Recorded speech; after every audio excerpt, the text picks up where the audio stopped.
Hi. Thank you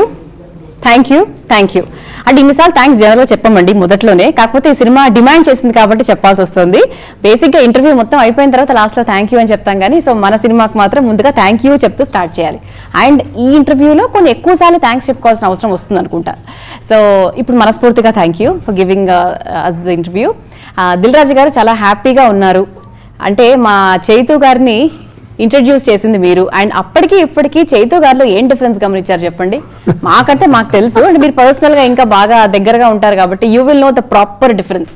అంటే as a హీరోగా తను చాలా గ్రో అయ్యాడు. సో ఎస్పెషల్లీ థ్యాంక్ యూలో ఈజ్ ఏ 3 క్యారెక్టర్స్ ఉంటాయి. 3 క్యారెక్టర్స్ కూడా వేరియేషన్స్ కానీ ఈజ్ ఎ లుక్స్ కానీ is a performance wise is lot changes అన్నట్టు. అండ్ పర్సనల్గా నాకు అప్పుడు తెలుసు, ఇప్పుడు తెలుసు, నాకు చాలా ఇష్టమైన పర్సన్. మామూలుగా చైన్ చూసిన వెంటనే చాలా సైలెంట్, కామ్, ఎక్కువ మాట్లాడరు. అంటే ఇంటర్వ్యూస్లో కూడా నార్మల్గా అడిగిన దానికి ఖచ్చితంగా ఆన్సర్ చెప్తారు, కానీ ఎక్స్ట్రా అట్లా ఇప్పుడు మాట్లాడరు. So is it the same thing రాసి మన సినిమా సెట్లో కూడా అలాగే ఉన్నారా? Original character okay. సో చై నిజంగా టీజర్ చూసిన తర్వాత టైటిల్ ఇస్ వెరీ కన్ఫ్యూజింగ్, మాకు అర్థం కాలేదు. Teaser is also very confusing. ఎందుకంటే ఆ ఫస్ట్ కొంచెం చూసినప్పుడు జోష్ లో మిమ్మల్ని చూసిన ఫీలింగ్ నాకు కలిగింది. అంటే కొంచెం అలా ఫైటింగ్ చేసినప్పుడు బ్లాక్ టీ షర్ట్ లో అది చేస్తారు కదా, అంటే కొంచెం బాయ్స్, అంటే కాలేజ్ టైం, అంటే ఒక యంగ్ 10th క్లాస్ ఇంటర్మీడియట్ ఆ టైంలో బాయ్స్ ఎలా ఉంటారు ఆ టైప్ లో అనిపించింది. ఆయన మొత్తం వేరియేషన్ తో తను అంటుంది కదా ఒక dialogue, you're very self centric అని. సో ఒక బిజినెస్ మ్యాన్, ఒక మంచి డబ్బున్న ఒక మనిషి, ఒక పర్సన్ క్యారెక్టర్. సో ఇంతకుముందు సార్ చెప్పినట్టుగా so many variations in the character. ఇదేంటి హౌ అంటే ఎలా విక్రమ్ గారు మీకు ఎక్స్ప్లెయిన్ చేసినప్పుడు మీకు ఏం నచ్చింది క్యారెక్టర్ లో? అంటే Abhiram journey, first of all నాకు అభిరామ్ జర్నీ బాగా నచ్చింది. అభిరామ్ ఈ సినిమాలో ఒక స్కూల్ 15-16 year old కుర్రోడ్ నుంచి ఆల్మోస్ట్ 35-36 టైంలో యూఎస్కి వెళ్ళి ఒక యాప్ ఐడియా అనుకొని అది లాంచ్ చేసి అది వరల్డ్ ఓవర్ సక్సెస్ అయ్యి ఒక పెద్ద మిలియనర్ అవుతాడు. ఆ టైంలో ఏదో ఒక విషయం వల్ల లైఫ్లో అన్నీ కోల్పోతాడు. తనకున్న ప్రేమ, కంపెనీ, ఏదైతే తన చుట్టూ ఉందో everything you will lose. So ఒకసారి లైఫ్లో ఆగి మళ్ళీ వెనక్కి తిరిగి చూసి నేను ఎక్కడ తప్పు చేశాను, నేను తప్పు చేశానా లేదా, అండ్ ఆ పాటికి తను బాగా ఈగోయిస్టిక్గా, స్టబర్న్గా, యారగెంట్గా తయారవుతాడు తన సక్సెస్ వల్ల. సో తను మళ్ళీ బ్యాక్ వెళ్ళి తన రూట్స్ ఏంటి, ఎక్కడి నుంచి వచ్చాడు, తన సక్సెస్కి రీజన్ ఏంటి, తన లవ్ తనని ఎలా సపోర్ట్ చేసింది, ఈ రియలైజేషన్ ట్రాక్లోకి వెళ్తాడు. సో నాకు ఈ జర్నీ బాగా నచ్చింది. లవ్ స్టోరీ అంటే లవ్ మీ లైఫ్ ని ఎలా చేంజ్ చేసింది, how can I correct myself. ఇది ఓన్లీ నాట్ లవ్ స్టోరీ, అన్ని రకాల ఎమోషన్స్ ఉంటాయి. అంటే basic is love story. Love అనేది main, but is a character based story. So backdrop లో లవ్, కొన్ని స్టేజ్ లో స్కూలు, కాలేజు, లైఫ్, ఇట్లా లేయర్స్ ఉంటాయి. Journey and we are all a part of it. So Abhi main root, చెట్టు, so రాశితో పాటు we have 2 other main characters also, Avika and Malavika. So Rasi, how is your character designed in the movie? చాలా మంచి character అండి. I think it's one of those characters that every actress would want to play. ఎందుకంటే చాలా మంది అమ్మాయిలు కూడా relate అవుతారు. And love అంటే I think we all women specifically we all love కదా. Yes. అండ్ మనం సెంటిమెంట్ కి పడిపోతాం, కొంచెం ప్రేమ చూపించగానే పడిపోతాం, అంతే కదండి. మరి లవ్ మేము చాలా సెంటిమెంటల్ సార్. మేము అమ్మాయిలు కొంచెం మంచి ప్రేమగా మాట్లాడితే ఓకే. ఈ సినిమాలో చాలా మెచ్యూర్డ్ గా ఉంది love story between us. So I think it's been written so well. కథ యాక్చువల్లీ వింటున్నప్పుడు కూడా నాకు చాలా నచ్చింది. నేను కూడా కొంచెం రిలేట్ అయ్యాను, ఎందుకంటే ప్రతి రిలేషన్షిప్ లో సాక్రిఫైసెస్ ఉన్నాయి అండ్ సెల్ఫ్ రెస్పెక్ట్ ఉంది, ఈగో కూడా ఉంది. So where do you draw the line? For how long can a woman or even a man for that matter be selfless in a relationship? You know, ఇది కొన్ని questions ఉన్నాయి which probably when you'll watch you'll know more about. So I think love is a universal emotion and I think చాలా మంది connect అవుతారు ఈ సినిమాతో, especially women to my character and how selfless people can be in a relationship and how some people are very selfish in relationship. And sir, Vikram గారి సినిమాలు అంటేనే మేము ఖచ్చితంగా పిల్లలు ఎవరైనా ఉన్న వాళ్ళు పిల్లలు ఇంట్లో పెట్టి వెళ్తారు సార్, ఎందుకంటే అర్థం కాదు కొంచెం డిస్ట్రాక్ట్ అయినా చిన్న పాప్కార్న్ ఇది ఈ సినిమా చాలా అరటి పండు ఒలిసినట్టే ఉంటది. ఓహో, ఎందుకంటే హట్కే ఉంది అయితే ఏం రాసినా ఏం తీసినా విక్రమ్ నేను చెయ్యి ఎడిటర్ ఎడిటింగ్ రూమ్ లో కూర్చొని అందరికి అర్థమయ్యేలాగా సినిమాని రెడీ చేశాం. మీరు ఒప్పుకుంటారా సార్ నిజంగా విక్రమ్ గారి సినిమా చాలా అంటే కొంచెం కాన్సన్ట్రేషన్ పెట్టి చూడాలి. ఒక్కొక్క డైరెక్టర్ తో ఒక్కొక్క స్టైల్, అది విక్రమ్ లో ఒక స్టైల్. అవును, విక్రమ్ ఏమనుకుంటాడంటే అర్థమైపోద్ది అనుకుంటాడు, ఉంది కదా అర్థమైపోద్ది. అట్లా కాదు, అర్థం అయ్యేలాగా చెప్పాలి. ఇప్పుడు నేను ఎప్పుడు అని ఓన్లీ మల్టీప్లెక్స్ కి అర్థం అవ్వడం కదా, బిఎన్సి వాళ్ళకి కూడా సినిమా చూసినప్పుడు అర్థం అవ్వాలి, కామన్ ఆడియన్. నేను ఎప్పుడు ఆడిటోరియం మనిషి, నేను ఎప్పుడు అక్కడ ప్రొడ్యూసర్ అలా కదా, నాకు ఆడియన్ గా నాకు సినిమా అర్థం అవ్వాలి. ఏం అర్థం అవుతుంది, ఏం అర్థం అవ్వట్లేదు, ఏం కనెక్ట్ అవుతుందని ఏం కనెక్ట్ అవ్వట్లేదు. చాలా టైం స్పెండ్ చేసాం ఎడిటింగ్ రూమ్ లో. ఏ సినిమా ఆయనది పూర్తిగా అర్థం కాలేదు చెప్పండి ఒకసారి. నాకు మనం చాలా బాగా నచ్చింది. అంటే కొంచెం కన్ఫ్యూజింగ్ గా అంటే మళ్ళీ అక్కడ నేను ఒక క్రియేటర్ గా కూడా ఆలోచించాను. అంటే ఆ 3 పాత్రలను పట్టుకొని ఎంత సెన్సిబుల్ అల్లుకుంటూ వచ్చాడు అనేది గ్రేట్. అలాగే థ్యాంక్ యూలో కూడా ఒక ఇన్నోవేట్ మూమెంట్ తీసుకున్నాడు. కథ ఒక బ్యూటిఫుల్ గా చెప్తూ ఒక కొత్త పాయింట్ ని ఎలా చెప్పొచ్చు, సో ఇలా చెప్తే ఆడియన్స్ ఎలా కనెక్ట్ అవుతారని ఒక మంచి పాయింట్ తీసుకొని అందంగా చేశాడు. అది విక్రమ్ తాటే ఆ పాయింట్ కూడా. మచ్చరవి రైటర్ ఈ సినిమాకి, తనది స్టోరీ లైన్ ఎప్పుడో 3 years బ్యాక్ నాకు చెప్తే నచ్చి తర్వాత విక్రమ్ అడాప్ట్ చేసుకొని తన స్టైల్లో యాడ్ చేసుకుంటూ వచ్చాడు బ్యూటిఫుల్ గా. ఓకే, సో ఇందులో యాక్చువల్ గా అభి అంటే ఆ మన్మధుడిలో నాగార్జున గారి క్యారెక్టర్ పేరు కూడా అభి కదా. అవును, అభిరామ్. అసలు అంటే ఆ సినిమాతో అంటే అమ్మాయిలు హేటెడ్, విమెన్ హేటెడ్ అనేది అభి అభి అభి అభి అనే చాలా ఎక్కువ చాలా కనెక్ట్ అయ్యారు సార్. అంటే మరి చాలా నానా రకాలుగా అన్నారు కదా సార్ మరి నాగార్జున గారి సినిమాలో. మన్మధుడు అలా అంటే మేము ఎంత ఫీల్ అవుతాం చెప్పండి. సో ఇందులో మరి అభిస్ క్యారెక్టర్ ఎలా డిజైన్ చేయబడింది అంటే అందులో అంటే of course he hates women. ఇక్కడ అభిస్ క్యారెక్టర్ ప్రతి ఫేజ్ లో మారుతా ఉంటది. స్కూల్ టైంలో ఒక ఇన్నసెన్స్ కనిపిస్తుంది, కాలేజ్ టైంలో ఒక చిన్న ఆరగెన్స్, మన కాలేజ్ లో ఒక ఎనిమి ఎవరో శత్రువు ఎవరైనా ఉంటే వాళ్ళిద్దరికి మధ్యన కాన్ఫ్లిక్ట్. అండ్ కాలేజ్ ఎపిసోడ్ లో హాకీ అనే గేమ్ అభి ఆడతాడు. సో దాని చుట్టూ చాలా సీక్వెన్సెస్ డిజైన్ చేశాము. కొన్ని యాక్షన్ సీక్వెన్సెస్ కూడా హాకీ చుట్టూ డిజైన్ చేయడం జరిగింది. అండ్ ఆ కాలేజ్ తన లైఫ్ ని ఎలా ఎఫెక్ట్ చేస్తుంది అండ్ ఆ తర్వాత తను ఎక్కడికి వెళ్ళాలో అర్థం కాక ఒక ఛాన్స్ దొరుకుతుంది యుఎస్కి వెళ్ళడానికి. సో అక్కడికి వెళ్ళాక ఒక లవ్ స్టోరీ అండ్ ఆ యాప్ బిల్డ్ చేస్తాడు. అండ్ అక్కడి నుంచి ఒక ఇన్నసెంట్ క్యారెక్టర్ నుంచి మళ్ళీ ఒక ఆరగెంట్ క్యారెక్టర్ కి ఒక self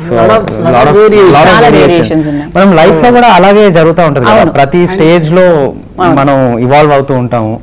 so total screen play cinema కూడా అంతా స్క్రీన్ ప్లే లో ఉంటుంది. ఓకే, సో కాన్స్టెంట్ గా ఎక్కడ ఉండదు, అప్స్ అండ్ డౌన్స్ ఉంటది. అండ్ అదే ఇంట్రెస్టింగ్ ఉంటుంది మీకు ఆ character variations. Okay, so how sports play role in your life sir in general? So మీకు ఎంత ఇష్టం స్పోర్ట్స్ అంటే? నాకు మామూలుగా ఎనీ ఫిజికల్ యాక్టివిటీ అంటే బాగా ఇష్టం. సో హాకీ అని వెంటనే ఒక 2 months ప్రాక్టీస్ నేను సుశాంత్ కలిసి ప్రాక్టీస్ చేసాము. ఎవ్రీడే మార్నింగ్ 2 hours ఆడాము, కొన్ని మ్యాచెస్ కూడా ఆడాము. So it was very interesting. మీకు ఇష్టమైన స్పోర్ట్? నాకు ఆ మోటార్ స్పోర్ట్స్, రేసింగ్ అంటే బాగా ఇష్టం. సో రాశి మీకు ఇష్టమైన స్పోర్ట్ ఏంటి ఇన్ జనరల్?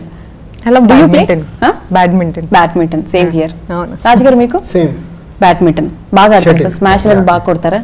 బాగానే ఆడతారు. నేను ఆడేది వర్కౌట్ కోసం. ఆఫ్ కోర్స్ 2 in 1 స్పోర్ట్స్ ఎప్పుడు 2 in 1. ఓకే, క్రికెట్ కూడా ఆడేవాడిని. సో స్పోర్ట్స్ అనేవి, స్పోర్ట్స్ మూవీస్ అయినా స్పోర్ట్స్ అయినా చాలా మంచి stress busters in real life లో కూడా. స్పోర్ట్స్ అన్నప్పుడు ఏంటంటే ఆల్మోస్ట్ వర్కౌట్ తో పాటు మెడిటేషన్. మీకు అది ఆడుతుంటే ఇంకా వేరేది ఏమి ఉండదు. వేరేది ఏది చేస్తున్నా, ఇప్పుడు జిమ్ చేస్తున్నాం అనుకో, ఇది చేస్తున్నా బ్రెయిన్ పని చేస్తుంటాం. మీకు అలాగే బాల్ వస్తుందా, ఎలా చేయాలి, so it's meditation. Correct. Yes, so sports background లో ఉంది కాబట్టి సో స్పోర్ట్స్ లవర్స్ అందరూ కూడా బాగా కనెక్ట్ అవుతారు. అండ్ విక్రమ్ గారి మూవీస్ అంటే ఎప్పుడు కూడా మాకు ఒక చిన్న ఏదో ఉంటుంది సినిమాలో అని ఒక చిన్నది ఉంటుంది. సో టీజర్ చూసినా మాకు అలాగే అనిపించింది. సో ఇలాంటివి కూడా అన్ని గట్టిగా ఉంటాయి అన్నమాట సినిమాలో. And coming to Thaman sir's music, and of course మీకు ఎన్ని మంచి మంచి పాటలు ఇచ్చారు కదా అసలు, అంటే తమన్ గారి మ్యూజిక్. అండ్ ఎస్, ఎలా అనిపించింది సార్? It's beautiful. అంటే ఈ సినిమాకు కావాల్సిన ఒక మ్యూజిక్ ఉంది. అంటే ఈ సినిమా ఏమేమి కోరుకుందానంటే ఈ కథ, సో చెయ్యి క్యారెక్టరేషన్స్ ఎలా అయితే వేరియేషన్స్ ఉంటాయో ఒక విజువల్ బ్యూటీ కావాలి. దానికి పీసీ గారు యాడ్ అయ్యారు. సో పీసీ గారు విజువల్గా ఒక బ్యూటిఫుల్ తయారు చేశారు. అది రెడీ అయిన దానికి మంచి మ్యూజిక్ బ్యాక్గ్రౌండ్ కావాలి. ఇంకా దానికి సో అది తమన్ గారు పెట్టింది పేరు. తమన్ చాలా బాగా చేశాడు. Yeah. అంటే మొన్నే కంప్లీట్గా చూశాను మ్యూజిక్ కానీ అది కానీ. సో టోటాలిటీగా ఆల్ నవీన్ ఊలి ఎడిటర్ ఇలా అందరు టెక్నీషియన్స్ ప్రాపర్గా ఈ సినిమాని వాళ్ళ బేబీ లాగా, ఒక బేబీ పుట్టబోయే ముందు ఎంత కేర్ తీసుకుంటుందో ఫ్యామిలీ అంత కేర్ఫుల్గా దీన్ని తయారు చేశాము. సో డెఫినెట్గా రేపు ఆడియన్స్ సినిమా చూసి ఒకటి ఖచ్చితంగా ఒకటే వర్డ్ ఉంటుంది, సినిమా చూసి ఆడియన్స్ బయటకు వచ్చి సెల్ ఫోన్ తీసుకొని ఎవరికో ఒకరికి వాళ్ళు ఫోన్ చేయాల్సిందే. అవునా? సినిమా చూసి ఎవరికో ఒకరికి ఫోన్ చేయాల్సిందే అంటే లవర్స్ కి చేస్తారా? ఎవరో ఒకరు కనెక్ట్ అయ్యి మీ ఫోన్ చేసి థ్యాంక్ యూ చెప్పుకుంటారు. అరే నువ్వు ఆ రోజు నాకు ఈ పని చేసావు థ్యాంక్ యూ. ఇప్పుడు వైఫ్ అనుకో, సారీ నేను ఆ రోజు నువ్వు ఇంత మంచి పని చేసి ఇంత అయితే నాకు చేసినా నీకు ఆ రోజు నేను థ్యాంక్ యూ చెప్పలేదు, ఈ రోజు చెప్తున్నాను. ఒక హస్బెండ్ అయి ఉండొచ్చు, ఒక ఎంప్లాయీ బాస్ కి అయి ఉండొచ్చు, లేదా ఒక బాస్ ఒక ఎంప్లాయీకి అయి ఉండొచ్చు. సార్ మీ లైఫ్ లో అట్లా ఎవరికైనా థ్యాంక్స్ రుణపడిపోయిన వాళ్ళు ఎవరైనా ఉన్నారా? ఎనీబడి? రాశి మీకు ఫస్ట్ ఉండకుండా ఉండరు, అదే చెప్తుంది. అంటే మనం మర్చిపోతాం కదా సార్, చూసి మన బిజినెస్ వల్ల ప్రతి ఒక్కరం లైఫ్ లో మర్చిపోతాం. కాబట్టి సినిమా చూసినప్పుడు అది గుర్తుకొచ్చి బయటికి రాగానే ఫోన్ చేయకుండా ఉండరు. ఇప్పుడు ఒక ఆడిటోరియంలో 500 మంది చూస్తే 5 ఎలా బయటకు వచ్చి ఫోన్ చేసినా మేము సక్సెస్. మంచి పాయింట్ సార్, చాలా బాగుంది, వినడానికి చాలా బాగుంది. ఇప్పుడు నేను కూడా ఆలోచిస్తున్నా నా లైఫ్ లో ఎవరికైనా నేను థ్యాంక్ యూ చెప్పాల్సిన ఆలోచన మొదలైంది చూసారా? కరెక్ట్, అదే సినిమా. ఇది ఎవరి మ్యాజిక్ అంటారు? విక్రమ్ గారి మ్యాజికా లేకపోతే ఎవరి మ్యాజిక్? ఇందాక నేను చెప్పాను కదా, ఒక బేబీ ఇంట్లో నుంచి ఇంటికి రాబోతుందంటే అందరు ఎలా తయారు చేస్తారు, every one it's a team work. ఆర్టిస్టులు, టెక్నీషియన్స్, ఎవ్రీ వన్ అలా బేబీ లాగా చూసుకున్నారు ఈ సినిమాని, అలా తయారైంది. ఓకే, సో రాశి మీరు కాకుండా ఈ సినిమాలో మాళవిక అండ్ అవికా గౌర్ కూడా చంటారు ఒక ఇంటర్వ్యూలో చెప్పారు, యాక్చువల్ గా చాలా స్పెషల్ రోల్ అది నేను చెప్పాలని చెప్పారు, ఆఫ్ కోర్స్ చాలా స్పెషల్ రోల్ అని చెప్పారు. సో వాళ్ళ క్యారెక్టర్స్ గురించి ఇప్పుడు ఆన్ బిహాఫ్ ఆఫ్ దెమ్ మీరు చెప్పగలరా? యాక్చువల్లీ నాకు కథ తెలుసు, but I don't have any scenes with them. So separate గా ఉంటాయి అన్ని తీసుకొని. ఆయన చెప్పారు కదా 3 రకరకాల జనరేషన్స్ అని. ఆయన జర్నీ ఇది, అభి జర్నీలో స్కూల్ డేస్ నుంచి ఒక బిజినెస్ మ్యాన్ వరకు తన జర్నీలో జరిగే కథ. సో తన జర్నీ చుట్టూ అన్ని పాత్రలు ఉంటాయి. Okay, so which is your favourite part in the movie? Teaser చూసారు కదా మీరు? ఎస్. సో టీజర్ లో ఒక లైన్ ఉంది నాది, where I tell him that he's very self-centric and arrogant and he's become that. So I think it takes a lot of courage to even say something like that to someone you love. You know, that's when you've had it and you have that courage to I think that is one place where that's actually one scene that's very close to my heart. Okay, you know, lopal unna emotions, you know, it's important to take it out, and my character does that in that scene. So that is one scene that's very close to my heart. Okay, చేయి గారు ఈ సినిమాలో like youth ని attract చేసే points ఏంటి? Like is it sports or is it love or is it the magic? Vikram గారు magic ఏంటి? Youth అంటే మనకి కాలేజ్ గోయింగ్ వాళ్ళు ఎందుకంటే అయితే ఫ్యామిలీని అట్రాక్ట్ చేసే పాయింట్ ఏంటి? Family emotion. ఎమోషన్ నేను ఇందాక చెప్పాను కదా, ఫ్యామిలీ ఆడియన్స్ గా చూసి డెఫినెట్లీ విల్ కనెక్ట్. సో అంటే యూత్ ఫ్యామిలీ అంటే కాంబో, ఫ్యామిలీ హ్యూమన్ ఎమోషన్స్ మీద డీల్ చేసే సినిమా. సో ప్రతి ఏజ్ గ్రూప్ కనెక్ట్ అవుతారు డెఫినెట్లీ ఈ సినిమాకి. కాలేజ్ వాళ్ళకి కావాల్సిన ఎమోషన్ వాళ్ళకు ఉంటుంది, ఫ్యామిలీ ఆడియన్స్ కావాల్సిన ఎమోషన్ వాళ్ళకు ఉంటుంది. సో ఎవ్రీ వన్ కనెక్ట్ అవుతారు. ఓకే, సో సో ఇక్కడ లొకేషన్స్ ఎక్కడికి తీశారు సార్ సినిమాలో? యుఎస్ రాజమండ్రి అండ్ యూరోప్ అంటే యుఎస్ మ్యాచ్ చేసాము, అలాగే హైదరాబాద్, ఇంకా చాలా లొకేషన్స్ పాండమిక్ లో మామూలు ఎక్స్పెరిమెంట్లు కాదు, వైజాగ్. సో అలా అండ్ అంటే బేసిక్గా చెప్పేది ఏంటంటే అంటే విజువల్ ఇవన్నీ కానీ ఇప్పుడు మీకు చిన్న ఐడియాస్ గుర్తు చేస్తాను. అంటే నాకు బొమ్మరిల్లు సినిమాలో ఫాదర్తో మాట్లాడుతుంటే మదర్ వస్తుంది, మదర్ వచ్చేది అనబోతుంటే నీకేం తెలియదు ఊరుకో అమ్మ అని అంటే ఆ రోజు నుంచి అమ్మ క్లైమాక్స్ వరకు మాట్లాడదు. సీతమ్మవాకిట్లో సిరిమల్ల చెట్లో వెంకటేష్ గారు అన్నారని మహేష్ బాబు గారు పూలకుండిని దండేసి వెళ్తాడు. సో ఆ రోజు నుంచి అంటే ఎక్కడైతే లవ్, ఎక్కడైతే ఎమోషన్ ఎక్కువ ఉంటుందో అది మనది అనుకుంటాం. మనది అనుకున్నప్పుడు మనకు తెలియకుండానే మనం చేసుకుంటూ వెళ్ళిపోతాం. మన చుట్టుపక్కల బ్రదర్ కావచ్చు, మదర్ కావచ్చు, గర్ల్ ఫ్రెండ్ కావచ్చు, వైఫ్ కావచ్చు, వాళ్ళ బాధ మనకు మన అనుకున్నప్పుడు కనెక్ట్ అవ్వదు. సో అలా వెళ్తూ ఉండి ఒక యారగంటగానో ఇంకోలాగా తయారవుతుంటే ఎవరో ఒకరు క్వశ్చన్ చేసే వరకు కుదరదు. సో అలాంటి బ్యూటిఫుల్ ఎగ్జాంపుల్ ఎందుకు చెప్తున్నా అంటే it's a beautiful moments in మన అనుకున్న వాళ్ళ దగ్గర.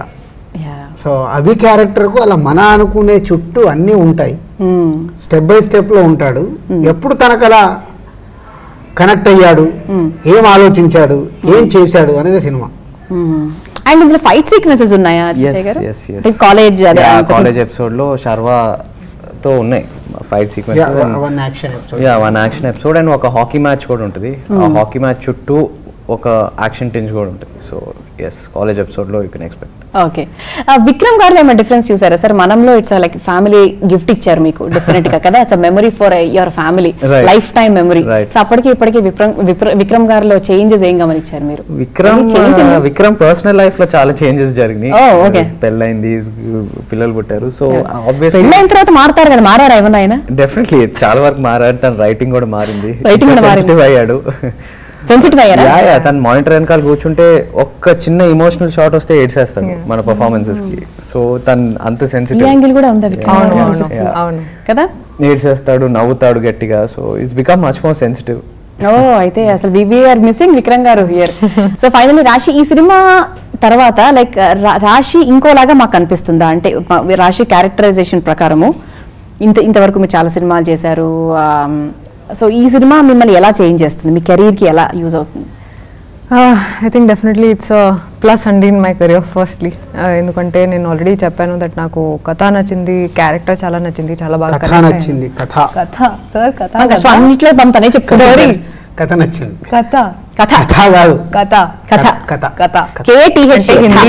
హిందీలో కథ ఎప్పుడు దొరుకుతుందా, ఎప్పుడు టీచ్ చేద్దాం లేదు, హిందీలో కథ అందుకే ప్రాబబ్లీ కథ చాలా నచ్చింది అండ్ క్యారెక్టర్ చాలా నచ్చింది. And I think I have done it to the best of my ability.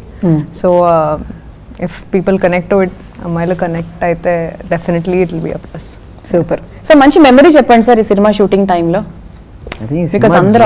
ఒక మెమరీ, సినిమా జర్నీ పాండమిక్ ముందు స్టార్ట్ చేసాము, అప్పుడు కంప్లీట్ వేరేలా ఉంది ప్రపంచం. పాండమిక్ తర్వాత ఫినిష్ చేసి ఇప్పుడు రిలీజ్ చేస్తున్నాము. సో ఇప్పుడు ప్రపంచం అంతా మారిపోయింది. సో ద హోల్ ప్రాసెసే 2.5-3 years ఒక సినిమాతో ట్రావెల్ అవ్వాలంటే అది నాట్ ఎ జోక్. అందరం కలిసి అందరూ ఓన్ చేసుకొని ట్రావెల్ చేసాం. రాజ్ గారు అన్నట్టు ఓన్లీ పీసీ గారు ఆయన వర్క్ చూసుకోవటం, యూనో యాక్టర్ గా నేను యాక్టింగ్ చేయడం అలా కాకుండా అందరు టీమ్ వర్క్ గా పనిచేశారు. సో అందరు ఎక్సైట్ అయ్యి చేశారు. సో ఈ సినిమా ట్రావెలే ఒక జర్నీ. ఓకే, సో ఈ సినిమాలో కామెడీ సీక్వెన్సెస్ లాగా సెపరేట్ గా ఏమైనా మనకు ఒక ఆర్టిస్ట్ అలా ఉందా, లేకపోతే సినిమాలో నేచురల్ గా వెళ్తా ఉంటుంది? ఓకే, సో సెపరేట్ ట్రాక్స్ అనేది వేవి లేవు. డైలాగ్స్ లో మూమెంట్స్ లో. Cinema duration also 2 hours 5 minutes. Okay, short and sweet. చెప్పాలని మీరు కామన్ ఆడియన్స్ గా చూస్తారు కాబట్టి మీరు రిలేట్ చేసుకోగలరు. నా 50 films లో this the first film. 2 hours 5 minutes. Maximum is 2 hours 15 minutes నా movies duration. First film is 2 hours 5 minutes. ఎందుకలా? కథ ఎలా చెప్పాలనుకున్నాము, ఎమోషన్స్ వెళ్ళకుండా ప్రాపర్ గా ఏమి డీవియేట్ కాకుండా చెప్పాం. బ్యూటిఫుల్. ఇందాక నేను చెప్పాను కదంటే ప్రతి ఒక్కటి ఒక పెయింటింగ్ లాగా ఉంటుంది. ఒక మూడ్, ఒక ఫీలింగ్స్, అవన్నీ ప్రాపర్గా అలా పర్ఫార్మెన్స్లు, మ్యూజిక్, బ్యాక్గ్రౌండ్ స్కోర్, ఇట్లా అన్ని అందంగా చెక్కి జస్ట్ 2 hours 5 minutes మీరు అలా వచ్చి బా ఫీల్ అయిపోయి బయటకు వచ్చి సెల్ ఫోన్ తీసుకొని ఫోన్ చేయాలి. Thank you. రాజు గారు ఈ సినిమా యాజ్ అ ప్రొడ్యూసర్ పక్కన పెడితే ఈ సినిమాలో మీ హస్తం అంటే ఇప్పుడు మీకు ఎన్నో సినిమాలు చేసిన ఎక్స్పీరియన్స్ ఉంది కాబట్టి ఒక డైరెక్షన్ లో కూడా, అంటే డైరెక్షన్ డిపార్ట్మెంట్ అని కాదు, మీ హస్తం ఎంతవరకు ఉంది సినిమాలో? అంటే ఎలా చెప్పాలి, మీకు ఎనీ చేంజ్ ఓవర్స్ జరిగాయా మీరు చెప్పండి? బిగినింగ్ అంటే ఐడియా దగ్గర నుంచి నా జర్నీ ఉంది ఈ సినిమా. అంటే నాకు కొన్ని సినిమాలు హార్ట్ టచ్ అయినాయి అనుకుని నా సినిమాను వదిలిపెట్టాను. ఇంకా నేను ఫుల్ ప్లేజ్ గా జర్నీ చేస్తాను లాస్ట్ వరకు. ఐడియా దగ్గర నుంచి ఇప్పుడు కంప్లీట్ అయిపోయే వరకు, బ్యాక్గ్రౌండ్ స్కోర్ కానీ, మ్యూజిక్ కానీ, ప్రమోషన్ దగ్గర కానీ, అన్నిటి దగ్గర.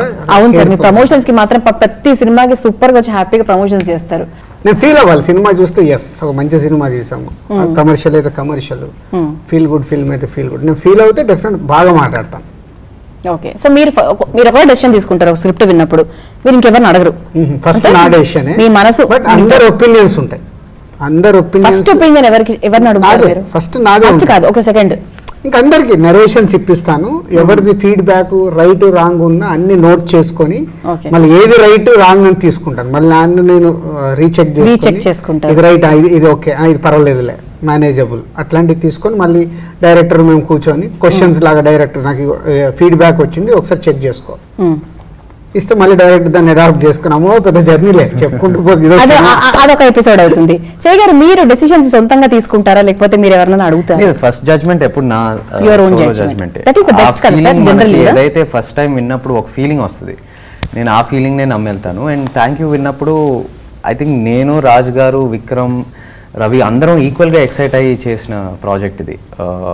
యూజువలీ 2-3 స్టోరీ సిట్టింగ్స్ జరుగుతూ ఉంటాయి, ఏదో డిస్కషన్ జరుగుతూ ఉంటుంది, అది ఇంకా బాగా చేయొచ్చా, ఇది బాగా చేయొచ్చా. ఇది పాయింట్ వినిన వెంటనే ఎక్సైట్ అయిన పాయింట్. సో ఆ ఫీలింగ్ తోనే వెళ్ళిపోతాం. మీకు ఎలా చెప్పారు అలాగే చేశారు? Any improvisations? ఆల్వేస్ ఇంప్రూవ్మెంట్స్ జరుగుతూ ఉంటాయి. పాయింట్ కి కనెక్ట్ అవుతాం కదా, ఏదైతే ఎక్సైట్ ఆ ఫైర్ ఇస్తుందో ఆ పాయింట్ కి ఆ ఫైర్ తోనే వెళ్ళిపోతాం. జస్టిఫికేషన్ జరిగింది. Yes win first time. True, super. So చాలా అంటే ఒక డౌట్తో వచ్చాను ఇంటర్వ్యూకి వచ్చే ముందు, అంటే ఏం అర్థం కాలేదు టీజర్ ఏంటో కన్ఫ్యూజన్గా ఉంది, సరే వాళ్ళని అడిగేద్దాం అయిపోతుంది కదా అనుకున్నాను. So I started with thank you and I'm ending with thank you. ఎప్పుడో రాజుగారి సినిమాలంటే ఒక ఎలిమెంట్ ఉంటుంది, విక్రమ్ గారి సినిమాలంటే ఒక చిన్న కన్ఫ్యూజన్ ఉంటుంది, కానీ ఇందులో రాజుగారు చెప్పినట్టుగా అరటి పండు ఒలిచి మన చేతిలో పెట్టారనమాట. సో మనకి ఏ టెన్షన్ లేదు, మీ పిల్లల్ని కూడా హాయిగా తీసుకెళ్ళండి, వాళ్ళు అల్లరి చేసినా కూడా మీకు క్లియర్గా సినిమా అర్థమవుతుంది. అండ్ చేయి గారిని కూడా ఈ సినిమాలో ఏంటంటే ఒక స్పోర్ట్స్ పర్సన్ లాగా, అట్ ద సేమ్ టైం ఒక బిజినెస్ మ్యాన్ లాగా, లాస్ట్ లో ఏంటో తెలియదు, చెప్పలేదు ఎవరు, చాలా తెలివిగా స్కూల్ స్టూడెంట్ లాగా బోల్డ్ వేరియేషన్స్ లో మనకు కనిపించారు. అండ్ రాశి as usually very beautiful. And తన లవర్ ని కొంచెం బాగా గట్టిగా తిట్టింది అనమాట సినిమాలో. మరి రీజన్ ఉంటుంది, there is a reason for everything కదా, సినిమా చూస్తే మనకు అర్థమవుతుంది. అండ్ నాకు నచ్చిన పాయింట్ చెప్పాను కదా, సీతమ్మ వాకిట్లో బొమ్మరిల్లు గుర్తు చేసింది, అందుకే తిట్టడానికి కూడా ఒక రీజన్ ఉంటుంది. సో ఆ తర్వాత ఆయన ఆలోచించి ఏం చేస్తారు అనేది thank you movie cinema concept. నాకు బాగా నచ్చింది ఏంటంటే సార్, మీరు చెప్పిన తర్వాత సినిమా తర్వాత మనము ఆలోచిస్తాం ఎవరికి మనం లైఫ్ లో ఒక థ్యాంక్స్ రుణపడి ఉన్నాము అని. మనం చాలా మంది చెప్పాం సార్, మనకి ఎంతో మంది మంచి చేసే వాళ్ళు ఉంటారు, we don't give a thanks. చెప్పమంటే ఇవాళ ప్రతి ఒక్కరి బిజీ లైఫ్ లో నిన్నటి గురించి ఆలోచించే స్పేస్ లేదు మనకు. సో వాట్ టుడే సెల్ ఫోన్లు వచ్చిన తర్వాత యూట్యూబ్లని, అదని, ట్విట్టర్ అని, అసలు ఎక్కడ జర్నీలో ఒక 10 నిమిషాలు టైం దొరికే వాళ్ళని మీరు అందరిని అబ్జర్వ్ చేయండి, చేతిలో సెల్ ఫోన్ పెట్టుకుంటాడు ఉంటుంది, దాంట్లో ఉంటాడు. అంటే ఇంతకు ముందు లేనప్పుడు కనీసం నువ్వు గతం ఏంటి అదేంటి ఆలోచించే స్పేస్ లేదు. రన్ రన్ రన్ రన్ అలాంటి వాళ్ళు డెఫినెట్ గా ఒక్కసారి సినిమా చూసి ఆలోచించి అదే సెల్ ఫోన్ తీసి ఫోన్ చెయ్యాలి అనేది మా target. Super, lovely concept sir, very very lovely. So we're all waiting for the movie. So అందరం థియేటర్ లో కలుద్దాం మళ్ళీ. సో థ్యాంక్ యూ అంటూ స్టార్ట్ చేసాము. సో చాలా ఎనర్జీగా చేశారు. అయ్యో thank you sir, thank you. మా రాజుగారు మాకు ఎప్పటి నుంచో పరిచయము, అంటే మా చెయ్యి గారి ఇంటర్వ్యూ యాక్చువల్ గా అంటే చాలా రోజుల క్రితం తీసుకున్నాను నేను, రాసి కూడా చాలా పరిచయం కాబట్టి it was so easy. And ఇంత ఈజీగా సినిమా కూడా ఉంటుంది, ఇంత ఈజీగా ఉంటుంది, ఈజీగా ఉంటుంది, హాయిగా ఉంటుంది, ప్రశాంతంగా వెళ్దాము వద్దాము. Thank you sir, thank you so much, and all the very best. Thank you.